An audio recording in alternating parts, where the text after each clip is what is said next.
님들, 오늘 이 영상은 자녀 있는 분들한테 진짜 중요한 이야기예요. 자녀 없는 분들도 들어야 해요. 왜냐하면 언젠가 반드시 쓸 내용이거든요. 자, 질문 하나 할게요. 아이가 태어난 날부터 시작해서 성인이 될 때까지 세금 한 푼도 안 내고 합법적으로 자녀한테 넘겨줄 수 있는 돈이 얼마인지 알아요? 모르는 분들 대부분이에요. 뉴스에서 이걸 이렇게 구체적으로 알려줘요? 절대 안 알려줘요. 세무사한테 가면 알 수 있어요. 근데 세무사 상담료 내야 하잖아요. 부자들은 이미 다 알고 아이 태어나는 날부터 이 전략을 쓰고 있어요. 오늘 그 전략을 완전히 공개할 거예요. 끝까지 들어요. 이건 진짜야. 지금 이 순간 산부인과 분만실 앞에서 한 남자가 서 있어요. 34살 정재원 씨예요. 방금 첫 아이가 태어났어요. 간호사가 아기를 안겨주는 그 순간 눈물이 흘러요. 이 작은 생명을 어떻게 키울까, 어떻게 지켜줄까? 그 생각밖에 없어요. 그런데 오늘 제가 말하려는 건 그 아이가 태어난 바로 그날부터 시작해야 하는 재무 전략이 있다는 거예요.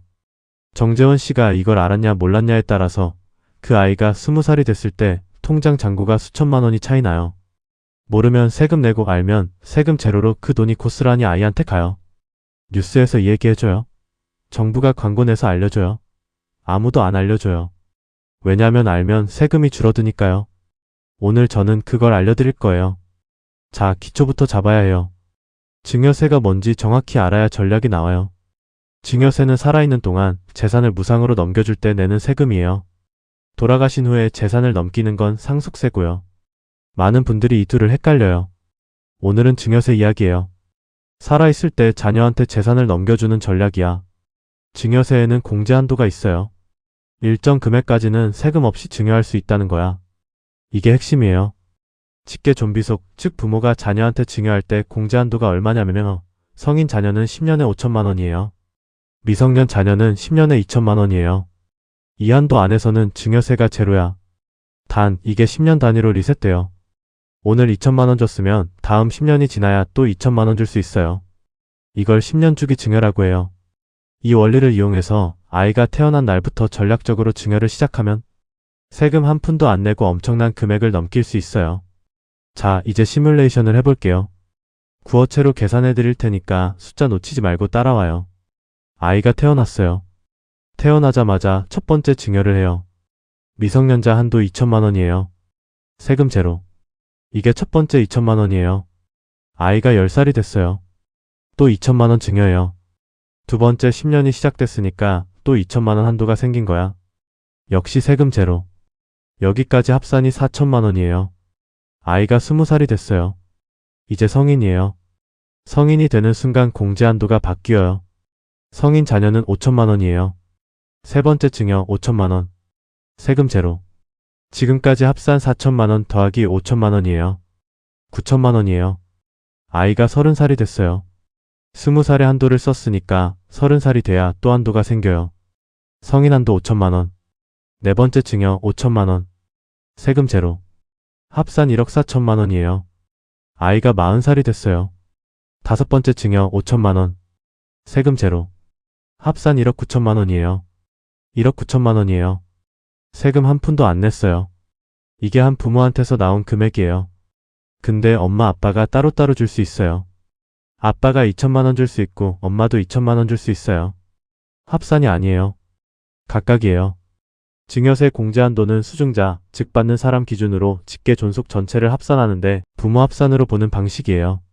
그러면 아빠한테서 2천만 원, 엄마한테서 2천만 원, 총 2천만 원이 한도야. 아니면 어느 한쪽에서 2천만 원 전부를 줄 수도 있어요. 이건 부모 합산으로 봐요. 잠깐요, 이 부분이 중요해요. 직계 존속으로부터의 증여는 부모를 합산해서 보는 거거든요. 그러니까 아빠 2천만 원, 엄마 2천만 원 따로따로가 아니라 부모 합산 2천만 원이 미성년 한도예요. 이걸 정확하게 아는 게 중요해요. 근데 할아버지 할머니도 있어요. 조부모가 손자녀한테 증여할 수 있어요. 조부모는 직계 존속이에요. 미성년 손자녀한테는 10년에 2천만 원 한도가 있어요. 근데 여기서 중요한 게 있어요. 부모한테서 받은 거랑 조부모한테서 받은 게 합산이 돼요.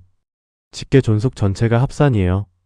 그러니까 부모한테서 2천만 원, 조부모한테서 또 2천만 원 받으면 총 4천만 원이 되고 2천만 원 초과분 2천만 원에 대해 증여세가 나와요.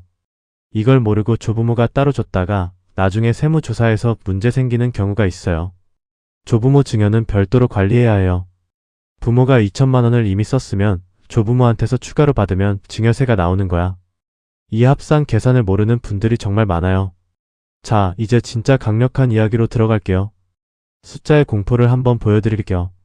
방금 제가 태어나서 40살까지 세금 없이 받을 수 있는 금액이 1억 9천만 원이라고 했어요. 근데 이게 그냥 넘겨주는 금액이에요. 이걸 투자하면 어떻게 되냐고요? 여기서부터가 진짜 이야기야. 아이가 태어나자마자 첫 번째 증여 2천만 원을 받았어요. 이 2천만 원을 자녀명의 계좌에서 주식 ETF에 투자해요. 연 8% 복리로 굴린다고 가정할게요. 2천만 원이 아이가 20살이 되는 20년 동안 굴러요. 2천만 원에 1.08에 20제곱을 곱해요. 1.08에 20제곱이 얼마냐면 대략 4.6이에요. 2천만 원 곱하기 4.6이면 9,200만 원이에요. 20년 동안 2천만 원이 9,200만 원이 됐어요. 아이가 10살 됐을 때 두 번째 2천만 원을 줬어요. 이건 20살까지 10년 굴러요. 1.08에 10제곱이 대략 2.16이에요. 2천만 원 곱하기 2.16이면 4,300만 원이에요. 아이가 20살 됐을 때 세 번째 증여 5천만 원을 줬어요. 이건 아직 안 굴렸어요. 5천만 원 그대로예요. 지금까지 합산하면 20살 시점에 9,200만 원 더하기 4,300만 원 더하기 5천만 원이에요.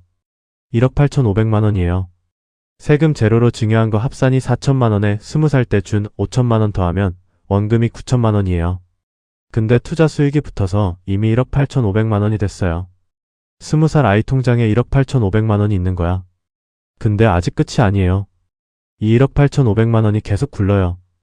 여기서 멈추는 게 아니라 30살까지 또 10년이에요. 30살이 되면 네 번째 증여 5천만 원을 또 받아요. 25살에 1억 8,500만 원을 갖고 있다가 30살까지 5년 동안 굴리면 어때요? 1억 8,500만 원에 1.08의 5제곱이에요. 1.08의 5제곱이 대략 2.1이야. 1억 8,500만 원 곱하기 2.1이면 3억 8,500만 원이에요. 여기다가 30살에 받은 5천만 원 더하면 4억 3,500만 원이에요. 이게 아이가 30살일 때 자산이에요. 4억 3,500만 원. 세금 한 푼도 안 낸 자산이에요. 원금은 얼마예요? 태어날 때 2천, 10살에 2천, 20살에 5천, 30살에 5천. 합산 1억 4천만 원이에요. 1억 4천만 원이 30살에 4억 3,500만 원이 됐어요. 투자 수익이 3억 원이 넘어요.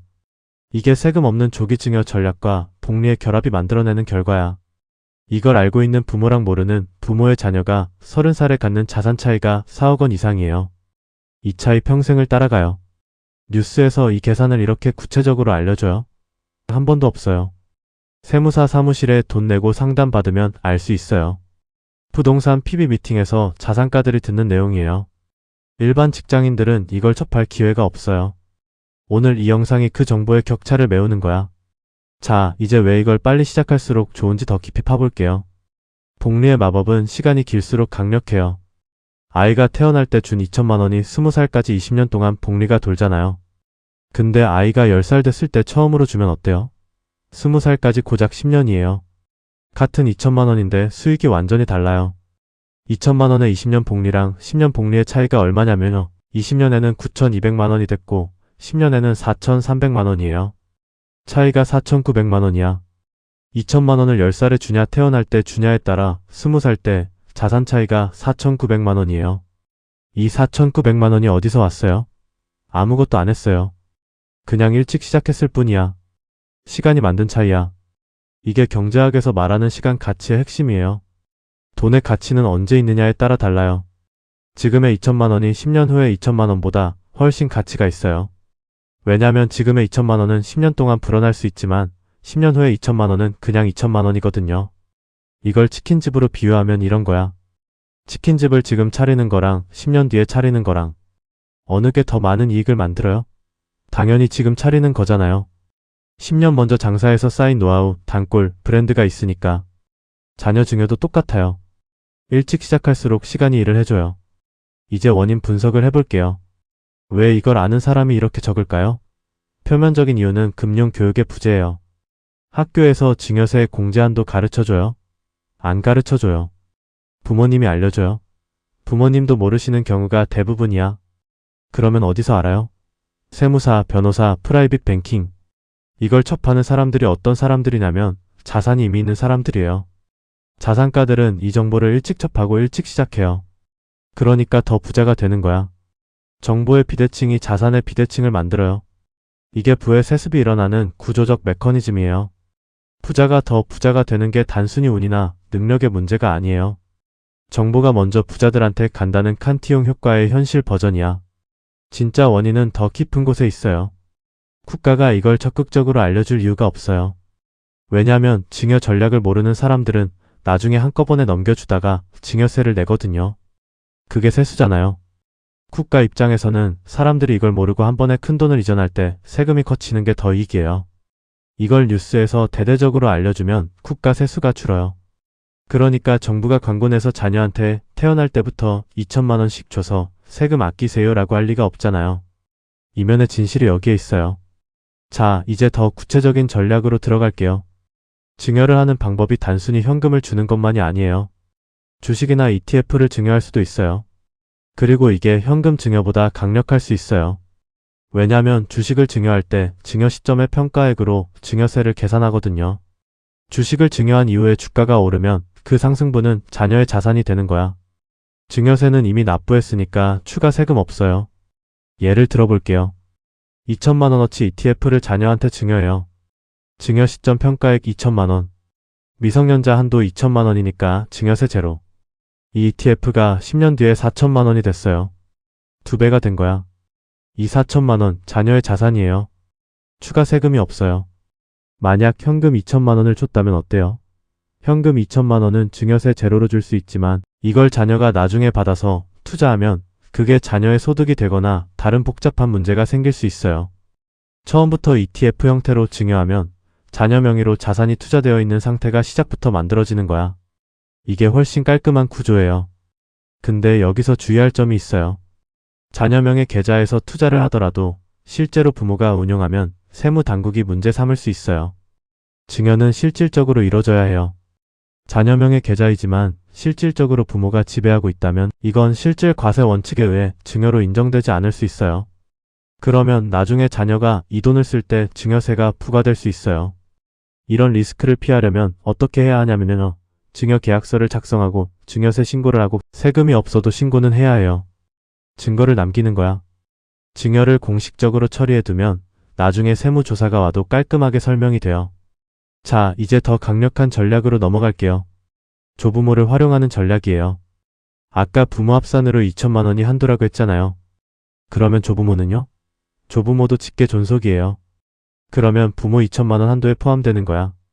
그러니까 부모가 이미 2천만 원을 다 썼으면 조부모가 줄 수 있는 여지가 없어요. 그렇게 되는 거야. 근데 현실에서 이걸 어떻게 활용하냐면요. 타이밍을 조절하는 거예요. 부모가 이번 10년에 2천만 원을 주지 않고 조부모한테서 2천만 원을 받게 하는 거야. 그러면 부모의 2천만 원 한도는 다음 10년을 위해 남겨두는 거야. 이렇게 조부모와 부모의 한도를 시기를 달리해서 최대한 활용하는 전략이 있어요. 더 나아가면 이런 시나리오도 가능해요. 아이가 태어나는 해에 조부모가 2천만 원을 증여해요. 이때 부모는 아무것도 주지 않아요. 아이가 10살 됐을 때는 부모가 2천만 원을 줘요. 이때 조부모는 주지 않아요. 아이가 20살 됐을 때는 또 역할을 바꿔요. 이렇게 10년 단위로 주체를 교대하면 더 많은 한도를 활용할 수 있어요. 물론 부모 한도랑 조부모 한도가 합산되냐는 문제가 있는데 이건 구체적인 상황에 따라 다르고 세무사 상담이 필요한 부분이에요. 세부 사항이 복잡하니까요. 핵심은 직계 존속 전체 합산으로 한도를 계산한다는 거예요. 이걸 이해하고 전략적으로 타이밍을 잡는 게 중요해요. 이제 또 다른 강력한 전략을 얘기할게요. 증여 후 자녀 명의로 사업을 키우는 방법이에요. 이건 좀 고급 전략이에요. 자녀가 성인이 됐을 때 증여받은 돈으로 소규모 사업을 시작할 수 있어요. 유튜브 채널이든 온라인 쇼핑몰이든 작은 사업이든요. 이 사업에서 나오는 수익이 자녀의 근로소득이나 사업소득이 되면 자녀가 독립적인 경제 주체가 되는 거야. 그러면 자녀 명의로 더 많은 금융활동이 합법적으로 가능해지고 자산도 스스로 불려가는 구조가 만들어져요.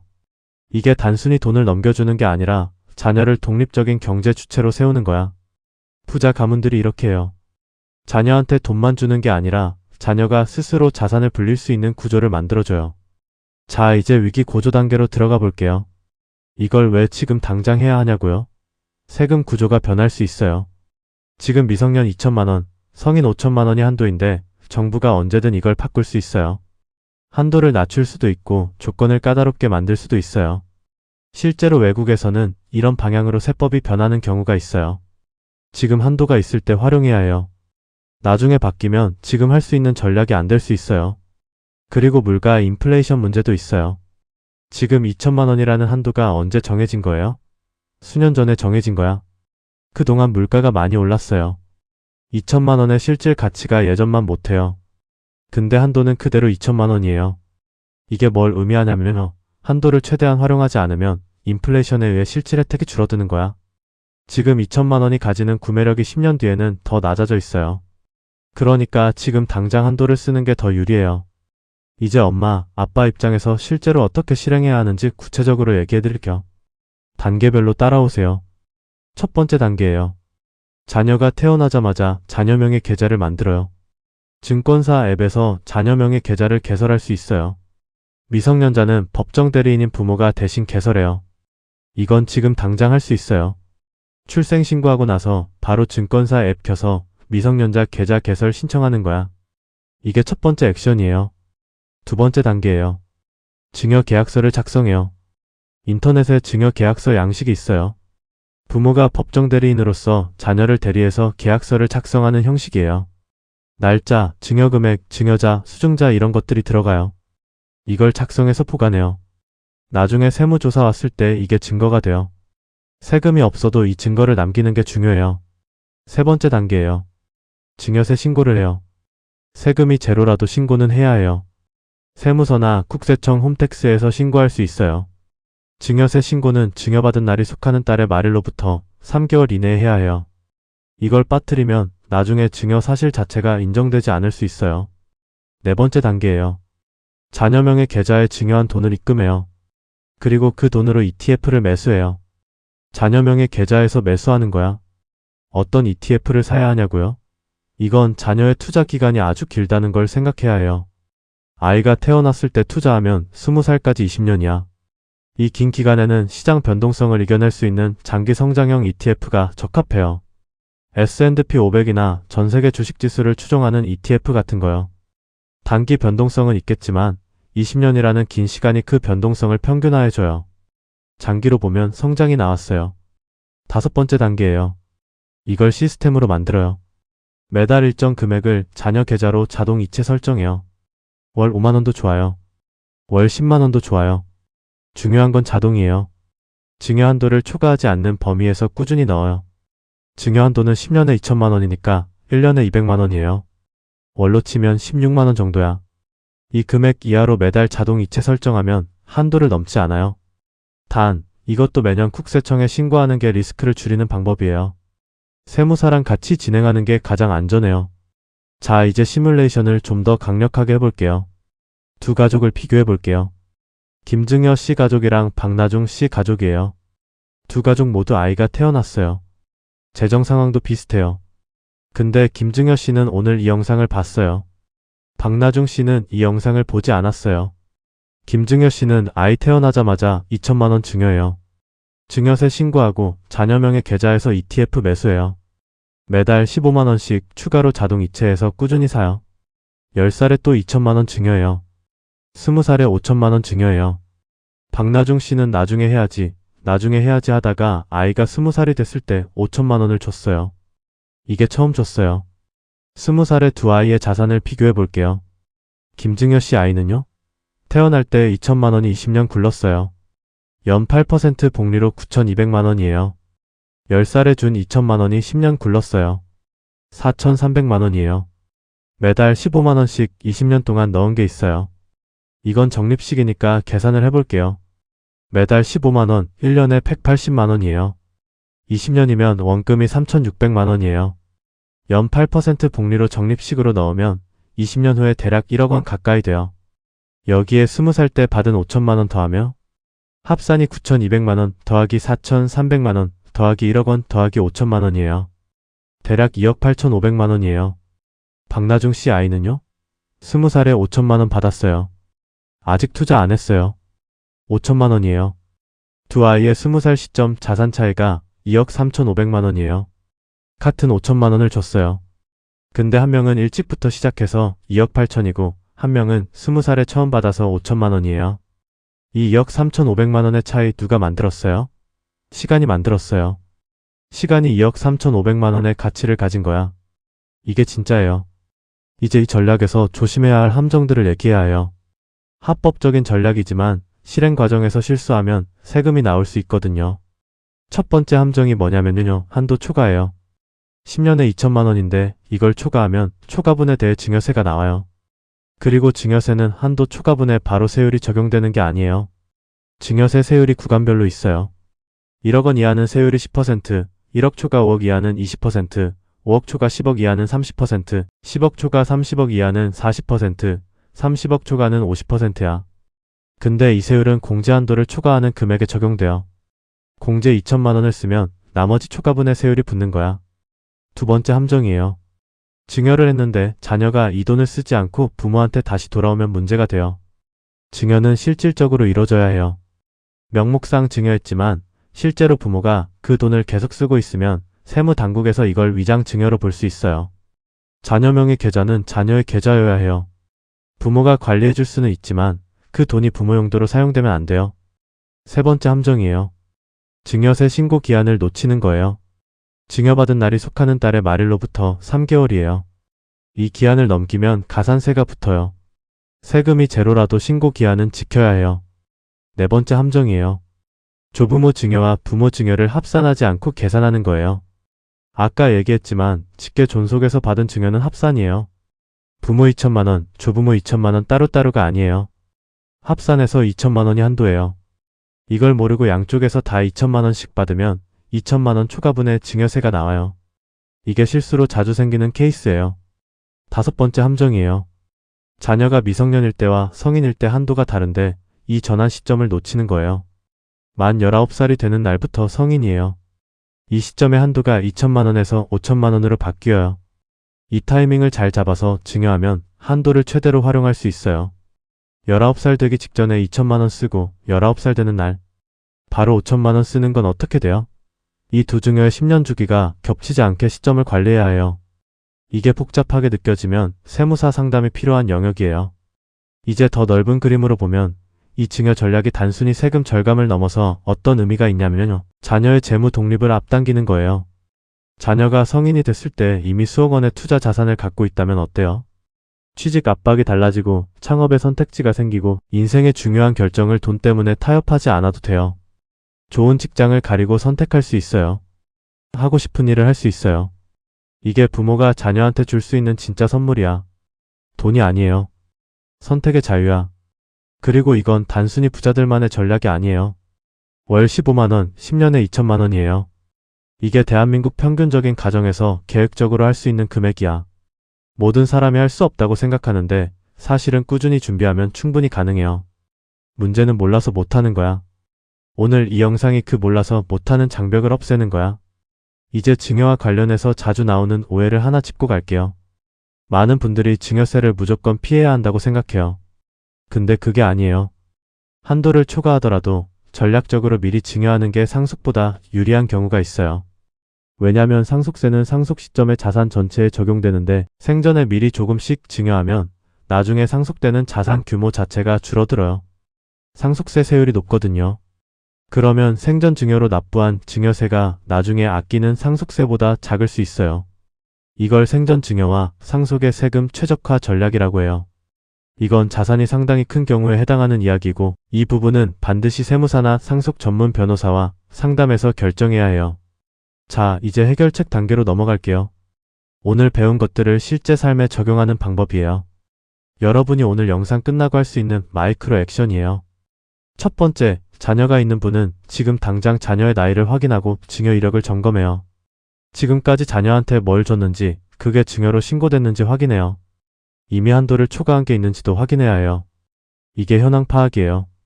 두 번째, 자녀명의 증권 계좌가 없으면 오늘 만들어요.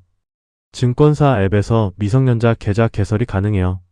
미래에셋, 키움, 신한 등 주요 증권사에서 다 돼요. 이게 시작점이에요. 계좌가 없으면 아무것도 할 수가 없어요. 세 번째, 이번 달 안에 세무사 상담을 받아요.